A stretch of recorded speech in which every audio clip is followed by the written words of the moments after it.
Mixture തയ്യാറാക്കാനായിട്ട് ആദ്യം നമുക്ക് സേവ് അല്ലെങ്കിൽ ഓമപ്പൊടി ഇതുപോലെ പിഴിഞ്ഞ് തയ്യാറാക്കാം. 2 കപ്പ് കടലമാവും 1 കപ്പ് അരിപ്പൊടിയും ഒരു നുള്ളുപ്പും കൂടെ ചേർത്ത് വെള്ളം ഒഴിച്ച് കുഴച്ച് മാവ് തയ്യാറാക്കിയിട്ടാണ് ഓമപ്പൊടി തയ്യാറാക്കിയത്. ഇനി അടുത്തതായിട്ട് ബൂന്തി തയ്യാറാക്കിയെടുക്കാം. അതിനായിട്ട് 1 കപ്പ് കടലമാവ് വെള്ളം ഒഴിച്ച് നന്നായിട്ട് കലക്കി നല്ല ദോശമാവ് പരുവത്തിൽ ഒഴുകുന്ന പരുവത്തിലാക്കി കലക്കിയെടുക്കുക. അത് ഇതുപോലെ ഒരു ചിപ്പിൽ നമ്മൾ മാവ് കോരി ഒഴിക്കുമ്പം കറക്റ്റ് റൗണ്ട് ഷേപ്പുള്ള ബൂന്തിയായിട്ടായിരിക്കണം കിട്ടേണ്ടത്. നന്നായിട്ട് വറുത്ത് കോരി മാറ്റി വയ്ക്കുക. ഇത് തന്നെ നമുക്ക് മുളക് പൊടിയും കായപ്പൊടിയും അണ്ടിപ്പരിപ്പും ബദാമും ഒക്കെ ഇട്ട് ഒരു 4 മണി പലഹാരമായിട്ട് തന്നെ തയ്യാറാക്കാം. അത് കഴിഞ്ഞിട്ട് ശകലം എണ്ണയിൽ കപ്പലണ്ടിയും കരിവേപ്പിലയും പിന്നെ പൊരികടലയും വറുത്ത് കോരി എടുക്കുക.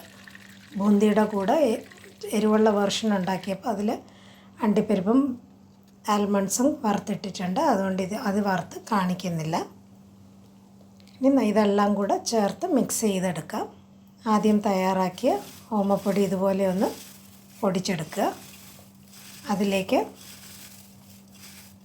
വറുത്ത് വച്ചിരിക്കുന്ന കപ്പലണ്ടിയും പൊരികടലയും കരിവേപ്പിലയും പിന്നെ കൂടുതൽ അണ്ടിപ്പരിപ്പും ബദാമും ഒക്കെ ഇടണമെന്നുണ്ടെങ്കിൽ അതും കൂടെ ഈ സമയത്ത് ചൂടോടെ തന്നെ ചേർക്കുക.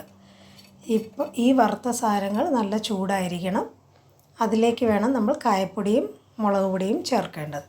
ഇപ്പം ബൂന്തി നേരത്തെ അതുപോലെ ചെയ്ത് വെച്ചിട്ടുള്ളതുകൊണ്ട് ഇപ്പോൾ ബൂന്തി ചേർക്കുന്നില്ല.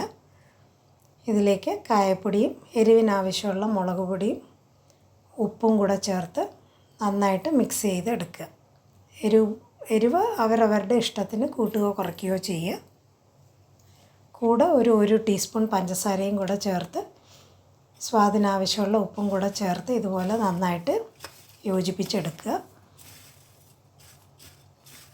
നന്നായിട്ട് യോജിച്ചതിന് ശേഷം മറ്റേ മുളക് പൊടിയൊക്കെ ചേർത്ത് വെച്ചിരിക്കുന്ന ബൂന്തി ചേർക്കുന്നു. അപ്പോൾ പ്ലെയിൻ ബൂന്തിയാണ് ചേർക്കുന്നതെന്നുണ്ടെങ്കിൽ മുളക് പൊടി ചേർക്കുന്നതിന് മുമ്പ് വറുത്ത് വെച്ചിരിക്കുന്ന ബൂന്തി ഇതിൻ്റെ കൂടെ ഇട്ടിട്ട് വേണം മുളക് പൊടിയും കായപ്പൊടിയും ചേർക്കാനായിട്ട്. അപ്പോൾ തയ്യാറാക്കി വെച്ചിരുന്ന ബൂന്തിയും കൂടെ ചേർത്ത് മിക്സ് ചെയ്തെടുത്ത മിക്സ്ചർ നമുക്ക് തയ്യാറാക്കി എടുക്കാം.